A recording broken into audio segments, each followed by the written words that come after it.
Assalamu alaikum mai sauraro, barka da warhaka, kuma sannunmu da sake saduwa a cikin wannan tasha tamu mai albarka,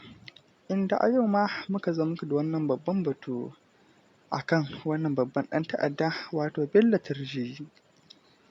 To mai sauraro ka biyo mu a sannu domin jin yacce wannan lamari ta kasance.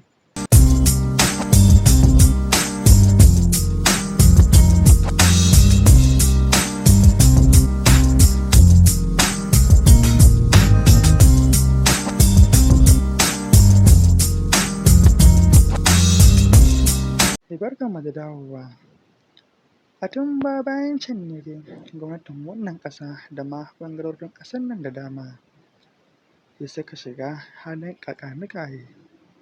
a sanadiyyar wannan babban ɗan ta'adda wato Bello Turji. Ɓullowar wannan ɗan ta'adda ya faru ne kuma haɗe da haɗa nasaba tun bayan samun nasara da aka yi a kan Abubakar Shekau, shugaban ƙungiyar Boko Haram, inda kuma wannan gagarumin ɗan ta'adda ya ɓullo a ƙarƙashin ƙungiyar kidnapping. Mai sauraro kada dai ka sha'afa kana tare da wannan tasha tamu ce mai albarka mai suna Sarauniyar Kannywood TV, kuma don Allah mai sauraro idan har kai baƙo ne a wannan tasha tamu mai albarka, ka dangwala mana subscribe haɗi da ƙararrawa domin samun zafafan shirye-shiryenmu a koda yaushe. A yayin da wannan babban ɗan ta'adda ya yi ƙarfi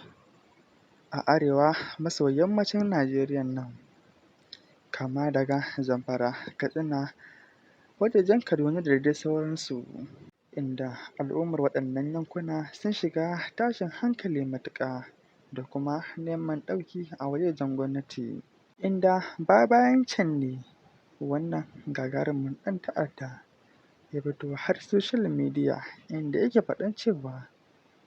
zai zauna su yi sulhu da gwamnati amma har sai za a biya shi wasu adadin kuɗi,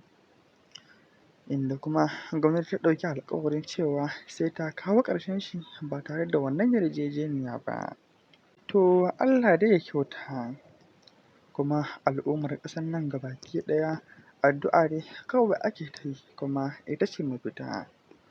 domin Allah ya kawo mana ƙarshen kowane mugu da zai tayar mana da hankali, kama daga Bello Turjin har ma Bello Ɓurji-Ɓurji da dai sauransu. Mun tambayi jin ra'ayoyin mutane da dama domin sanin mafita a kan wannan lamari,